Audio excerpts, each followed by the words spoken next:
It's me! Hi! It's me again. Another day of dinner vlog. Day, night.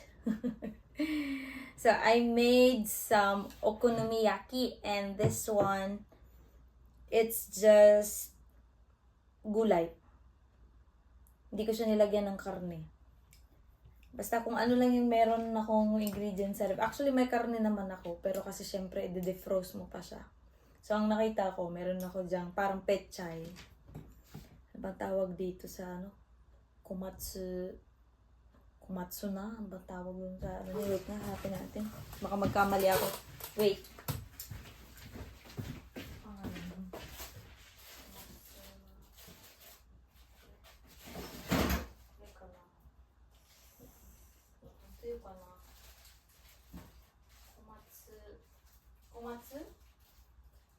Komatsu yasai. Basta yung nakasulat din, komatsu yasai. Basta yung hugis niya para siyang pechay sa Pilipinas. Oy, pechay. Ayun. Dahil kaninang tanghali, nagrami na ako. So, gusto ko naman ng ibang putahe. Char. So, ito, okonomiyaki. Pero, it is consist of vegetables. So, healthy living version. Healthy living, pero wait, there's more. Ngayon tayo, mumukbang tayo ngayon. So, malaki siya. So, hindi ko kailangan ng kanin. Tikman natin. Nilagyan ko rin siya ng cheese. Dalawa lang. Ako lang naman ang kakain. So, amen! Itadakimasu! Chopstick na naman. Pwede naman magkutsara. Sige lang. Pag nagcha-chopstick daw, gumaganda. Ay, cha! It's lang, oy. Kaya naman, oh. Bash naman agad. Ooh. Nilagyan ko din pala to ng carrots. Amoy natin. Siyempre, amoy gulay. Ayan, oh. Kapal niya, diba? Sumukbang natin.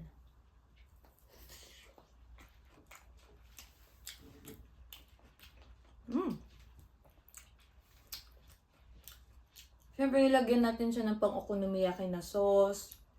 And then, we also put mayonnaise. Ayun nga, may cheese. Ilagyan natin ng kulay green na, ba tawag dun? Asari ba yun? Basta panlagay siya sa okonomiyaki. Tapos, nilagyan din natin siya nitong, ano man tawag dito? Yung bonito flakes. Tapos, naglagay din tayo dito ng leeks. Leeks na ata yan. Tapos naglagay din tayo ng pickled ginger, yung kulay pink. Tapos naglagay din ako dito ng furikake, yung nilalagay sa kanin, pero trinay ko siya nilagay dito. Tapos naglagay din ako ng konting tabasco para may konting anghang. Yan yun naman. Unang pagat, gulay lahat. Ang harap.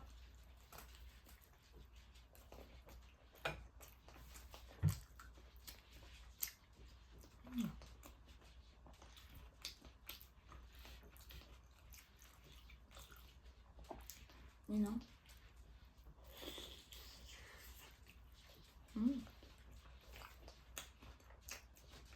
Ayos. Pwede siya.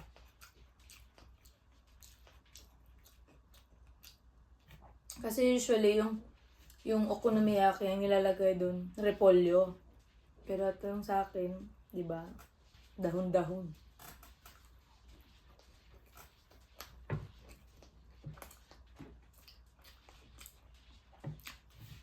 Well, dahon din naman yung repolyo, pero I mean, yun yung mas ideal na ginagamit pag nagluluto ng okonomiyaki.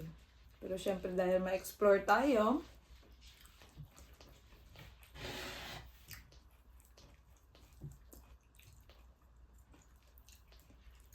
mahilig kasi ako sa gulay. So, para sa akin, okay ito. Pero pag sa iba, I don't know.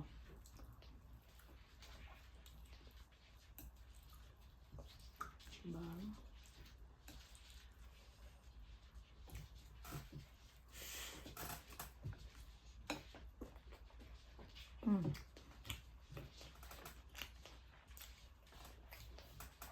Ang layo ng tissue ko, bala na.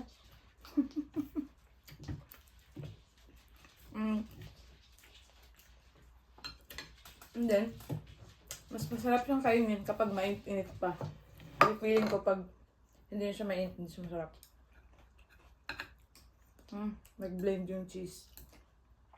Sarap.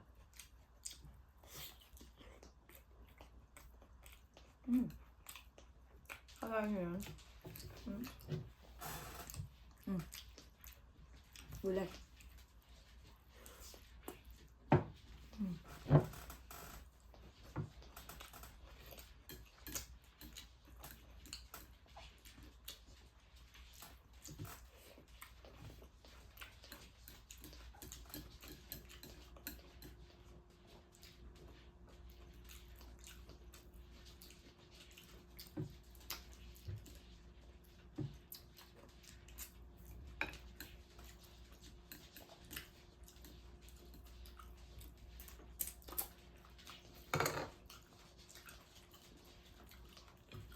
Yoshi, ba't maingay?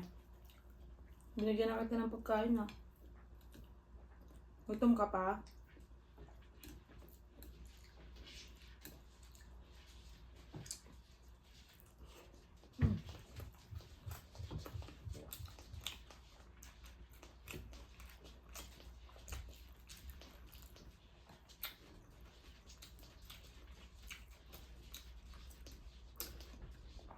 Actually, feeling ko naman sa paggawa ng okonomiyaki, kung anong gusto mo ilagay, pwede mo mailagay sa dulo. Minsan yung okonomiyaki dito sa Japan, nilalagyan nila ng yakisoba, yung noodles, tapos nilalagyan nila ng hipon. Ganyan. Parang sa mga pizza lang din, di ba? May iba-ibang flavor.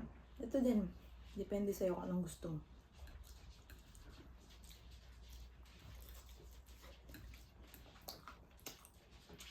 Pero para okonomiyaki pa rin yung labas niya, dapat yung mga sauce, dapat kompleto pa rin siya.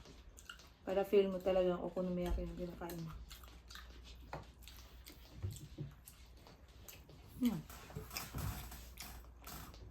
Hindi ko na binidyo yung pagluto kasi gustong-gusto ko lang kumain.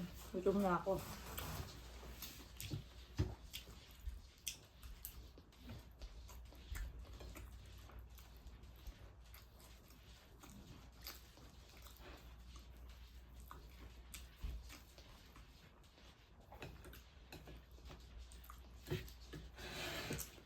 Ang bigat to, hindi mo na kailangan ito ng kanin.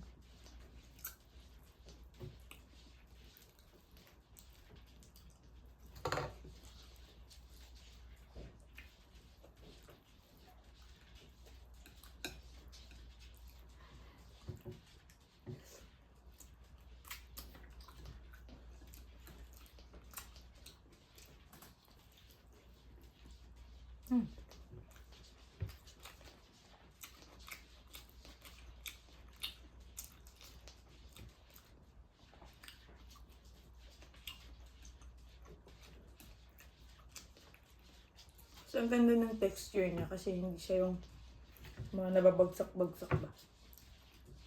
Yung 100 grams na mixture ng okonomiyaki mix. Harina lang naman siya.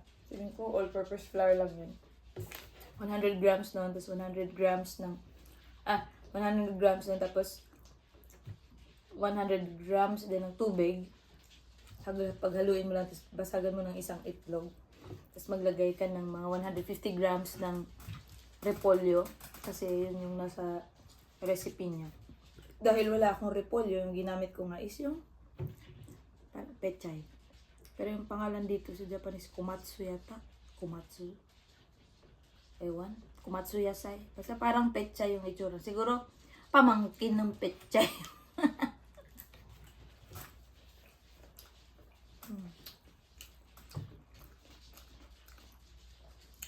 Ewan ko, favorite ko ng okonomiyaki. Simula nung tikman ko. Yung takoyaki din. Tapos yung taiyaki din dito sa Japan. Yung taiyaki, gustong gusto ko rin gawin. Gusto kong gawin yung may isda na forma. Kaso wala naman akong hulmahan nun. Kasi favorite ko dito yung red bean paste kasi. May mga Pilipino ayaw nila. Pero ako, ewan ko, favorite. Para kasi siyang ano, alam niyo yung munggo? At pinapalaman sa mga tinapay. Masarap kasi yun.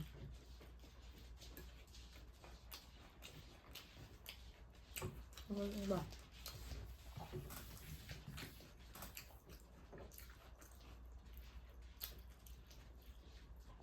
Dati yung sushi, hindi ako kumakain. Siyempre, pinaka-favorite ko sa lahat is ramen. Ramen.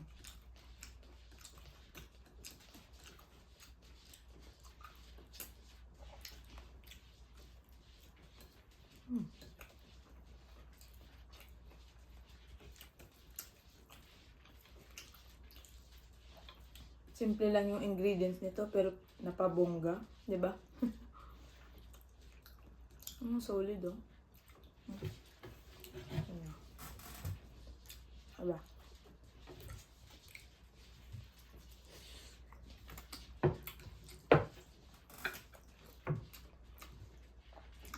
Lalong mas masarap kapag meat yung ilalagay mo. Masarap.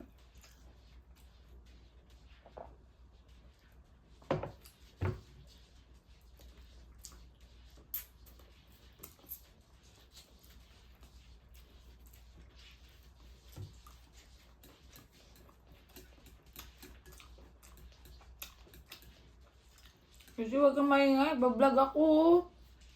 Naririnig yung kalaskas mo. You see? Tumahimik. Bumalik na naman. Gusto, no?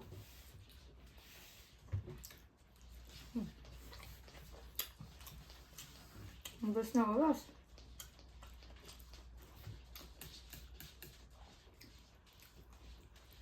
Kwento ko lang, bait ng kapitbahay namin dun, no? Talagang tinulungan niya pa kami ni Ate siyang mag-fill up nung sa Japanese na ano ba. Hindi talaga siya sumuko hanggat naayos niya yung ano namin ni Ate Sheng. Bait-bait talaga ng pamilya na yan, kapitbahay namin.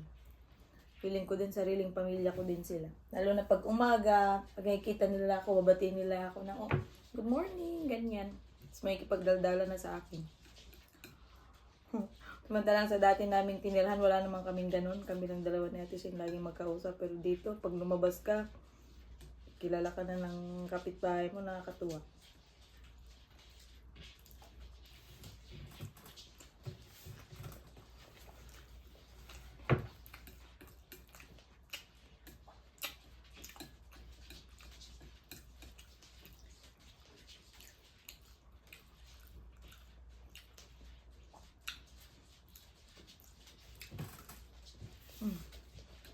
Alam mo yung okonomiyaki ko, sobrang kapal. Kaya mauubos ko na siya.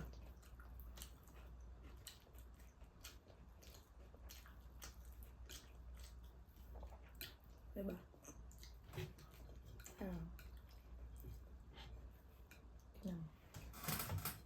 Diba? Makapal siya. Tingnan nyo naman, talaga namang gulay ang laman niya. Yasay bakkari. Demo oishii.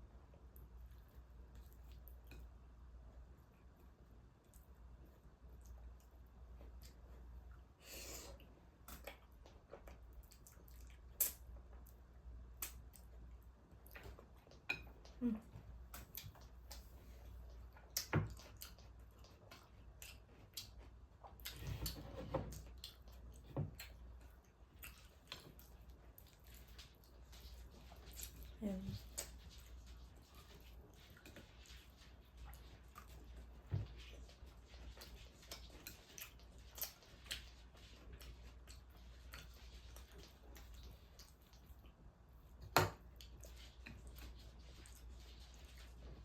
Yan, kaya may color orange yan. Kasi dahil sa carrots din. Lagyan natin ng carrots.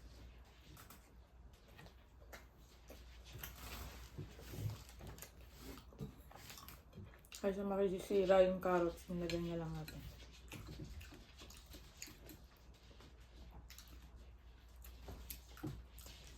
Ba't natin? Nilagay ko. Ang hirap-hirap mag-vlog, no? Ang sa mga sasabihin, mama. Lalo na kapag impromptu. Pero mas maganda naman kasi siguro kapag nagbablog yung Hindi scripted.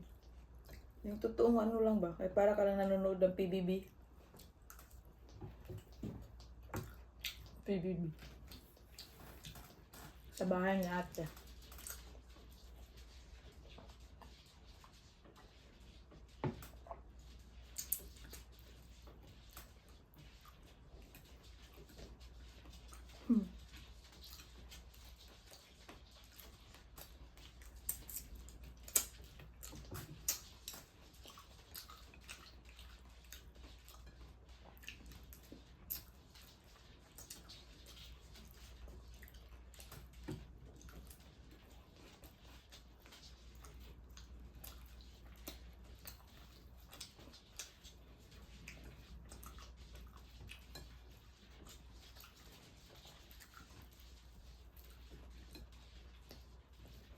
Talaga no, nung naalala ko nung elementary kami pag nag-gardening, pag nag-harvest ng mga petchay. Yung petchay ba nilalagay sa stick ng ano ba? Ano? Ano? Ay, naku sa tukog ba? Yung sa walis ting-ting, yung mga palwa ng petchay, tinutusok-tusok namin ng ganun yan, no? Tapos uuwi kang may dalang ganyan. Kasi sabihin ng lola ko, ano oras na kayo umuwi? Tapos kunyari, ipapakita mo yung petchay, dalawang walis ting-ting na kaganon, di ba ang dami? Nag-harvest po kasi kami ng petchay. Pero ang totoo talaga noon. Siyempre naglaro pa kami.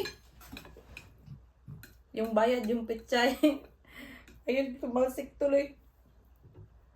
Sorry Pag naalala ko, tinatawanan ko na lang. Masarap kasi ng petchay talaga, lalo na paglalagyan na ng gagawing ginisang petchay na may sardinas. Oh my God. Taog na naman ang bahaw niya. Gagawa na naman ng bahaw.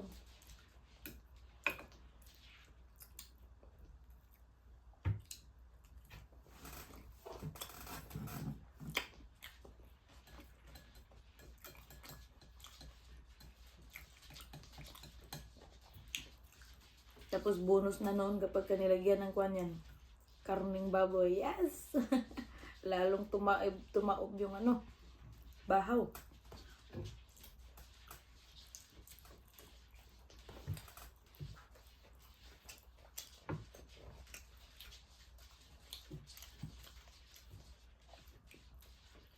Proud talaga ako na lumaki ako sa probinsya kasi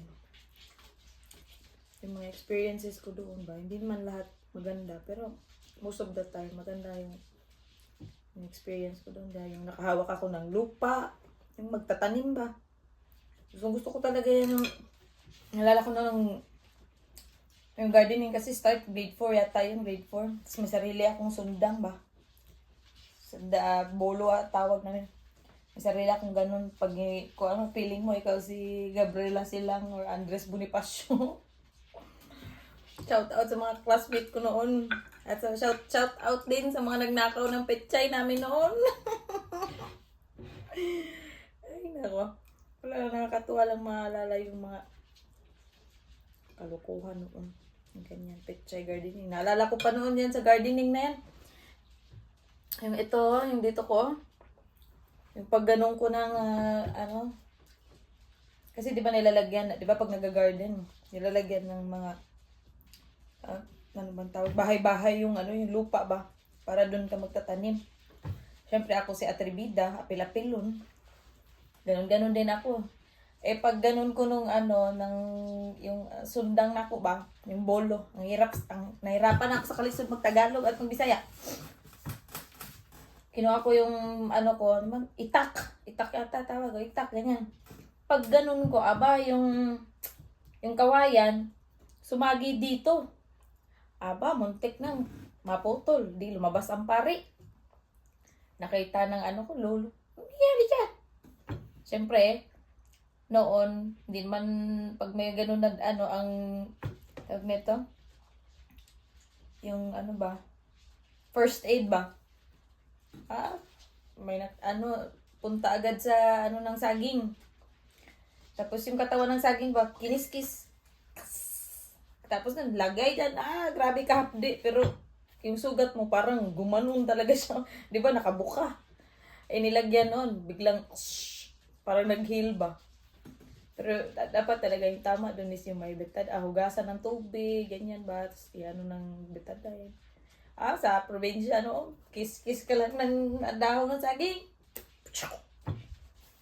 Ayos! Buti na lang, buo pa siya. Pero may peklat talaga siya dito. Back to may okonomiyaki, konti na lang.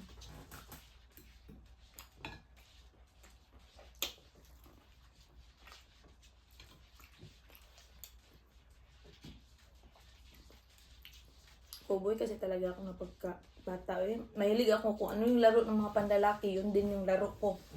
Dati meron akong laro nung yung ano ba, sumpak mo tawag sa Tagalog. Anong pabuto ba? Yung nilalagyan ng papel, yung di ba yung kawayan.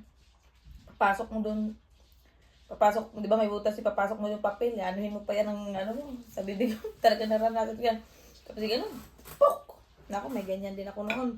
Tapos yung magasin, natutunan ko talagang gawin yan. Tapos yung papaya ng lolo ko, kunin ko rin.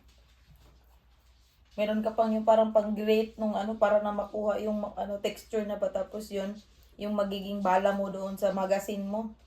Tapos pag pinaputok mo yung ganun, pak pak pak pak pak. Ako tawang-tawa pero yung lola ko wala na, nag-cross na ano nan. Kababayan mo tayo yung laro mo panlalaki. Tapos nalala ko dati meron akong wala na, nagkwento na ako ng kabata. Ano? Yung lastik ko, mga rubber bands. Ako, alam yung larong dampa. Hindi rin ako absent dyan. Ang dami ko nung ginawa ng lola ko, ginunting na lahat. Oh no! Pinagkakitaan ko pa yun, binibenta ko sa mga kaklase ko. Kan ba, piso yata, tapos 20 pirasong ganun lang. Siyempre, bili rin mga kaklase. Tapos pag bibili sila, makikipag-ano din ako, makikipaglaro din ako. Ang ending, kumita pa ako, nabalik pa sa akin yung plastic ko. Ay, nako. Naranasan ko mga ganun. Hindi ako mahilig maglaro ng mga Barbie noon. Tapos uso pa yan sa probinsya pag yung merong piyesta, tapos yung may nagbebenta na maraming mga parang mga tiyanggi-tiyanggi ba? Kaya piyesta pag sa Pilipinas, uso yan ganyan. Ang ginagawa ko talaga, ang pera ko, bilangin ko yan. Ano yung paltik? Yung pellet gun ba? Te, kaano yung paltik, te? Siyempre, ang unang presyo na noon, wala pang tagsikwin, mahal yan. Mga 100. Yung maliit lang. Siyempre, tawad-tawad, te. Pwede hanyo. Hanyo pa. Nabintar yung kwarta, te. Pwede na ni. Nabintar. 100 maniday. Te, sige na, te. Ay, nako. Isa din talaga ako sa mga taong nakitawad dyan sa na yan, pellet yan. Ewan ko ba, gusto ko talagang mahawak ng baril. Yung yung baril na laruan. Gusto ko, feeling ko kasi police ako eh. Gusto ko tinatarget yung mga kalaban. Yung mga masasamang tao. Char! Hindi ko nga alam ba't di ako nagpulis eh. Gusto ko talaga magpulis eh. Kaya sabi ng nanay ko hindi daw niya para rin magpulis daw. Baka daw mamatay daw ako.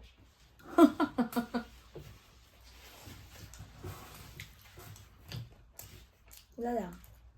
Pero siguro if I would be given a chance to have a training, siguro I'll grab it.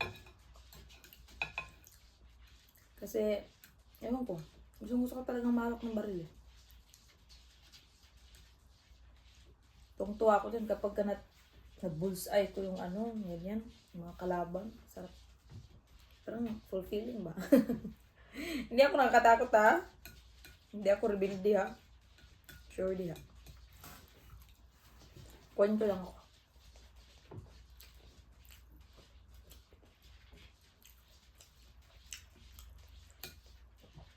So, yun. Wala, basta proud ako na probinsyana ako. Kahit saan mo ako ilagay, pwede. Lagay mo ako sa kabukiran, mabubuhay pa rin. Kahit magkulang pa tayo ng ibon, okay lang.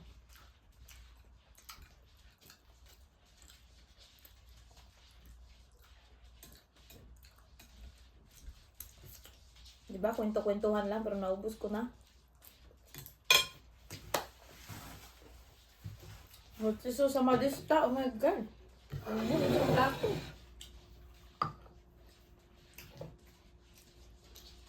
Pero gulay ang nasa katawan ko.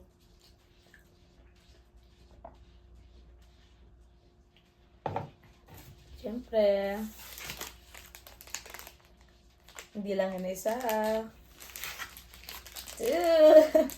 Shout out pala. Alam nyo kasi yung mga Hapon, dito yung, di ba nagtrabaho kami sa facility? Tapos yung mga pamilya ng mga matatag na binabantayan namin pag bumibisita sila, usually may pa-thank you din sila sa mga staff na tulad namin. So, minsan mag-aabot lang yan sila ng, ang tawag nila dito, parang mga uyats, diba? Umiyage, ganyan. Present. Tapos yun. Sabi ng, siyempre, yung tropa ko kanina, tinimbrehan na ako. Kumuha daw dito, dalawa. Siyempre, kumuha tayo na. Trabaho tayo today. Pero yun nga, masarap yung ng mga, believe din ako sa pastry ng mga dito sa Japan. Kasi sarap, tapos hindi siya matamis.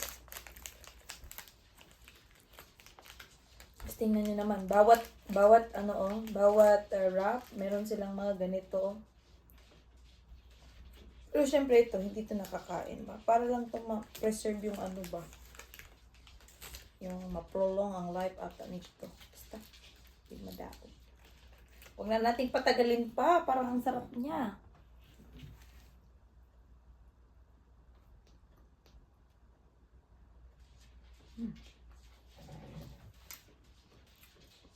Tapos yung Japanese na mga, yung mga snacks, yung mga ganito ba? Sobrang maliliit lang talaga. Hindi kagaya sa Pilipinas na palakihan talaga ng Bisa sa kanila, maliliit lang talaga ang serving. Kaya siguro mahaba yung buhay nila, no? Kaya kasi, kinta mo naman yung okonomiyaki ko kanina talagang, okonomiyaki talaga. Pero yung klase na yun na ganun kalaki, good for na yun. Pwede na yun patatlong tao, pero pang isang tao ko lang.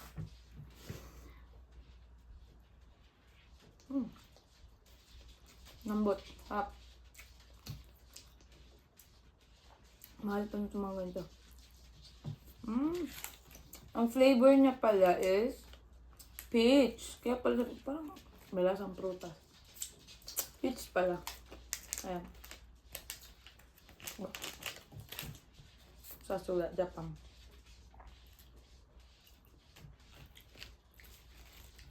Pero ito feeling ko wala siyang. Ito naman isa is parang Madeline ba tawag nito?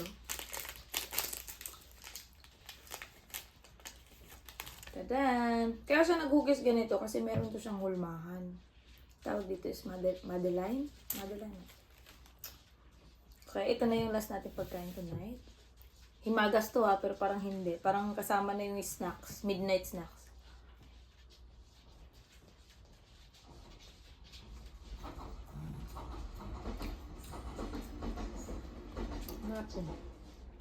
Pero yun nga, iba siya sa lasa ng mga ganito na sa Pilipinas. Lumalaban din yung Pilipinas ng mga ganito mga cakes.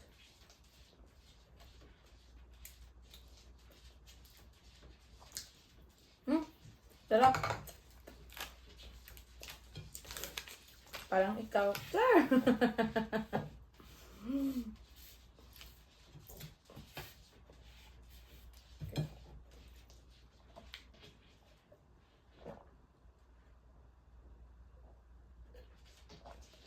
Ay, salamat sa Diyos